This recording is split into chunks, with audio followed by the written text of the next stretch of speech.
Hi everyone, I'm Ashley and welcome to my channel where we focus on building a life that we actually love instead of just surviving in our 20s. As somebody who has read over 50 self-help books, I think I'm a pretty credible source to tell you that these are the only self-help books you need in your 20s. You don't need to waste any time on any of the other ones because I've probably read it and realized that you don't need it. If you're someone who's trying to navigate a 9-to-5, figure out your goals, or just create a life that feels meaningful and fun, this is the perfect little corner of the internet for you. These are 10 books that have completely changed my perspective on living and surviving in our 20s. And these are life-changing if you're trying to figure out your career, your goals, or create a life that feels fulfilling for you. Stick around and I'll break each book into the key takeaways so that even if you don't end up reading them, you can take some pointers and apply them to your life. Book number 1 is Buy Yourself the Fucking Lilies by Tara Schuster. I love this book. I love Tara. I also read her second book, which is called Glow in the Fucking Dark, I believe. And it's basically just in line with this one. Like if you read this one and you love it, you'll probably love that one as well. I listened to the audiobook for probably a third of it, and the way that she records her own audiobook is absolutely incredible. I love listening to audiobooks only for nonfiction if it's the author reading it, because I think it just brings a new perspective hearing their voice telling their own story, and I think it makes it a little bit more meaningful, especially something as emotional as this book. It tells the story of her waking up at age 25, drunk dialing her therapist, and she realizes that the life she's currently living is not something she can keep up with. It tells the journey of her learning how to take care of herself, her figuring out her own goals and ambitions. She breaks it out into really key little pointers that you can apply to your own life. As somebody who's also struggled to take care of themselves and feeling like I'm teaching myself how to do something I've never been good at doing before, I think that this is a really, really good read, and I love this book. 5 stars. Some of the key takeaways are that you are responsible for creating your own happiness and creating a life that feels fulfilling for you. You have to stop waiting for other people to validate you. Takeaway 2 is that small intentional self-care changes in your daily routine are going to make bigger impacts throughout your life looking back. Another one is that financial independence is empowering, and taking that into your own hands and learning how to do it as early as possible is going to set you up for success in the future. And saying no to relationships that are not meant for you opens space for the relationships that are actually meant for you in the future. And lastly, it's all about embracing imperfection and learning that you cannot be perfect. So you should stop trying to be, because all the little failures and all the little mistakes that you make along the way are how you learn and how you grow and how you develop into the person you're meant to be. The next book is The Defining Decade by Meg Jay. I actually bought this for myself, I think when I turned 20, and I read it then when I just reread it this summer. I made my boyfriend read it with me because I just remembered it being so good, and I'm so glad that I reread it because I feel like it's one of those books you kind of should reread every year. It's a therapist. She's talking about a lot of different patients that she's had. I've noticed as I've gotten older, more of the stories she tells applies to more and more people in my life. So takeaway number 1 is that your 20s are really important, and the decisions you make now will affect you into your 30s and also into the rest of your life. Another thing is to focus on building meaningful relationships in your personal life and also your career, and that's really what's going to push you into being successful in the future. One of the things she talks about a lot are weak ties, which are kind of the smaller relationships that you have just from like meeting someone, getting to know them a little bit. She talks about how important it is to reach out to them again in the future because relationships are so important. What do people always say? It's not what you know, it's who you know. Another thing is that the small daily actions you make compound into long-term success, and I think that's kind of a theme in a lot of these books. She also talks about how you shouldn't wait to figure out your passions. They're not just going to come to you naturally. Most of the time, you actually need to take action to try and figure out what you want to do. Lastly, she talks about how you should be intentional with your time and prioritize what means a lot to you. The Let Them Theory by Mel Robbins. I went through a phase where I listened to Mel Robbins every single day, and I loved it. it. I actually learned from her podcast a lot of the things that she talked about in this book, but I find myself going back to this book when I'm going through something or when my friends are going through something and literally sending them pictures of the pages. It's one of those books that is great to read and helpful in the moment, but then you'll think of little specific things that happen and then go back to the book to reread the passages about it. For example, one huge part of the book is about having hard conversations with people when you're worried about them, and I find myself going back to that multiple times since I read it. Key takeaways are you can't control everything. You have to focus on what you can control, and it's the let them theory, because it's you have to let other people do what they're gonna do. But then the second half of the book is let me, and it's all about how I react to the situations with other people. And I think that's really important because her podcast talks a lot about let them, but it doesn't really dive into the let me part of the book. And so that's why I think the book is helpful in addition to the podcast. Another thing is to stop waiting for permission from other people. You have to give yourself the permission to act. You also have to learn how to get over the societal pressure that's holding you back from things that you actually want to achieve. Get over the guilt and get over the embarrassment and do the things that you want to do. It's also about creating boundaries and owning your life decisions that support your own growth and focusing on that in order to be able to take care of the other people around you. I Will Teach You to Be Rich by Remit. Sethi?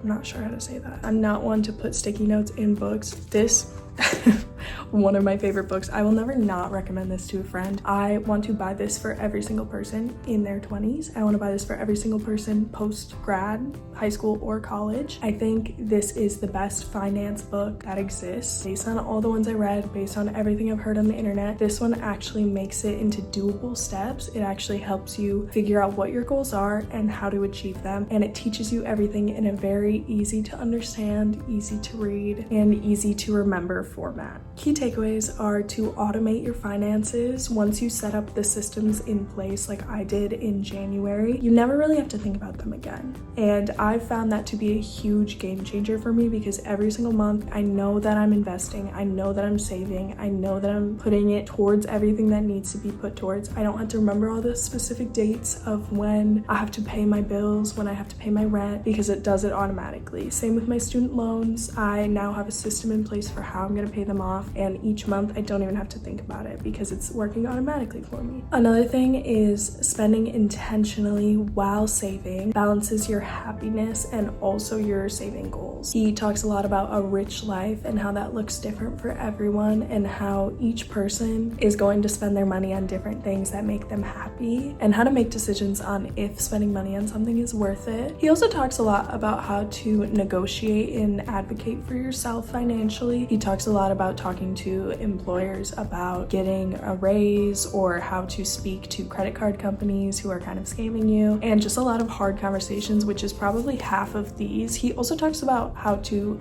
have conversations with people you're in relationships with, if you're dating someone, or marriage conversations around money, and I believe he has a whole second book that talks specifically about that. Another key takeaway is how investing early is going to affect the rest of your life exponentially. Lastly, he talks about how you should treat money as a way to live your ideal life instead of just something that causes you anxiety. He also has a Netflix show that's called How to Get Rich or something like that. I watched that first and then bought this book. This is easily one of my top books that I think everybody should read of all time. Book number 5 is Everything I Know About Love by Dolly Alderton. I don't have a physical copy of this book, unfortunately, because I listened to the audiobook, but this was one of my favorite books of all time. She talks about how friendships are often as life-changing, if not more, than romantic relationships. She also talks about how heartbreak, as painful as it is, often teaches us the most about ourselves and is a really important part of life. It's also very comforting because it talks a lot about how your 20s are messy and they're supposed to be, and that's okay, and that everything will work out in the future and that you don't need to have everything figured out. She also focuses on love a lot in how it comes from different places. It can come in platonic love, obviously romantic, self-love, and love from your community community and also love for your passions and interests. My favorite part of the book is how she talks about how growing up is about learning not only what to hold on to, but also what to let go of.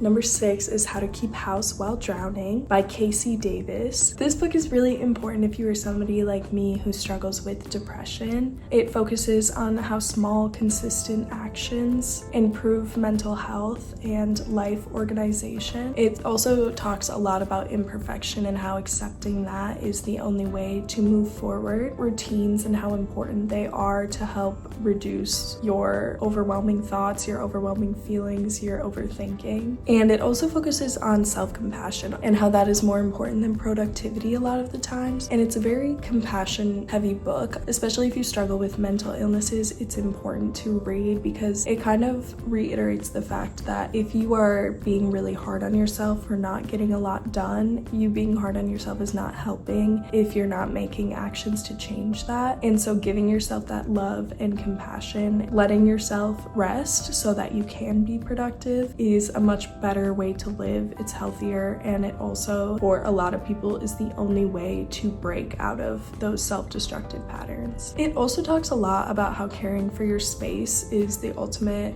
form of self-care and self-respect. Book number 7 is The Body Keeps the Score by Bessel Kolk. This book talks a lot about trauma. It's a very heavy read. I think it's very important for people who have experienced trauma, or if one of your really close loved ones has, I think it's a really important book for you to read as well. It talks about how trauma impacts not only us in the moment, but also in the future, and also our bodies are more affected than we think they are by traumatic events that we experience. Some of the key takeaways are how trauma impacts our mental, emotional, and physical health, and how we need to acknowledge that in order to deal with it, and how healing isn't something that just takes time. It takes effort, it takes awareness, and it takes action. It also talks a lot about how body-focused practices like movement and mindfulness support recovery from traumatic events. It also focuses a lot on relationships and support networks and how important those are for healing. And lastly, it talks about how understanding your past is truly the only way to grow and to move forward. It unlocks that growth and that empowerment for you to be able to achieve the things that you want to. Book number 8 is The Confidence Code by Katie Kay and Claire Shipman. This book is not my favorite from this list. Honestly, it took me reading it probably 3 times to actually get through it. I'm not sure why, but it's a lot of conversations with women specifically about confidence and how we're lacking it and what women should know about it. It talks a lot about how confidence is learned. It's not innate. Action drives confidence. Doing is greater than waiting for things to happen for you, and that's how you'll be able to develop that confidence for yourself, is by knowing that you've achieved things and that you've done things to help yourself. It talks a lot about how we as women tend to overthink and over-prepare for things instead of just trying it, and about how men typically just try things first. Obviously, this is just gender stereotypes. I think they play a lot into this book, but I do think it's still a really interesting conversation to have, and it definitely got me thinking a lot about how confidence affects me on a daily level. This book also mentions failure and embracing it as part of growth. That's another key theme in a lot of these books, and how important it is to voice your ideas and your opinions throughout your life, especially in your career. I Don't Want to Grow Up is a great book. I saw it on TikTok. But it's a short read. It's really empowering. It's really inspiring. I'll just read this little excerpt from the back. It says, society would like us to believe that to be successful, we need careers. But let's face it, we're not all meant to be doctors, lawyers, scientists, and accountants. Some are meant to be dreamers. The people on the fringes of society who don't necessarily subscribe to the modern version of the American dream. Those who doubt conventional wisdom, question authority, and continually search for newer, better ways to live. Is the careerless path really so bad? Could it actually be a calling? It talks about creating a life that you love to live without a career. I also think it's still good for people who are doing 9-to-5 careers, but to kind of remember that if your goal in life is to live and to experience and to feel and to be, your job might just be a way to pay for that life. He talks a lot about playfulness and how staying playful and curious fuels your creativity. You don't have to subscribe to the norm normal life. You can define that for yourself. I think this is interesting. I don't think this book is for everybody, but I do think that it points out a lot of ideas about playfulness and about how we are not getting that in our regular lives anymore. My last book is Big Magic by Elizabeth Gilbert. This one's very popular and for good reason. Talks about how creativity is not just for artists. Everybody can live a creative life. It also talks a lot about fear and about how that is holding you back from living the life that you truly deserve to live. It's natural, but we can't let it stop us from experiencing things. Permission to be curious is powerful, and we can give that to ourselves. It talks a lot about how you shouldn't wait for validation from other people to follow your passions. If that's something you actually want to do, you have to give yourself the permission, because that's the only way that you'll go on to do it. And how we need to learn to embrace joy and inspiration as daily habits instead of just rare events. I feel like that's something that I definitely took away from this book, that I need to let myself be creative more often. As somebody who naturally is kind of creative, I find myself craving new passion projects if I don't have them. And this book gave me the permission to do so, and to encourage me to give myself the permission as well. These 10 books have given me the tools, perspective, and courage to start building the life that I actually want to live in my 20s. They are the only self-help books that you need, let me tell you that. But next time I read one that I think you also need, I'll make sure to update you. If you want more videos like this, make sure to let me know. I love reading, and I've read so many books, especially self-help books, so I feel like I can give you a pretty good idea of which ones you should read. Books are so expensive, so my favorite ways to get them for free or really cheap is through Libby, the app. Not sponsored, but it connects to your library card and gives you free Kindle books and free audiobooks. You have to wait in a wait list sometimes. Also, if you have a Spotify premium membership, you get 15 hours of free audiobook listening. I also just love going to my library. I think it's an incredible way to support your community and get books for free. And lastly, if you want to buy books, ThriftBooks. I love ThriftBooks. Also not sponsored. I pray that one day it will be, because ThriftBooks is my favorite place to buy books. I've gotten so many books for $4, $7. Crazy deals on there. So if you're in your 20s, you're trying to navigate a 9-to-5, you just graduated college, or you're trying to create a life that feels meaningful, join me, because I'm doing the same thing and it's really hard. This is episode 2 of my series, Building an Epic Life. Cringy title, I know, but it's supposed to be sarcastic.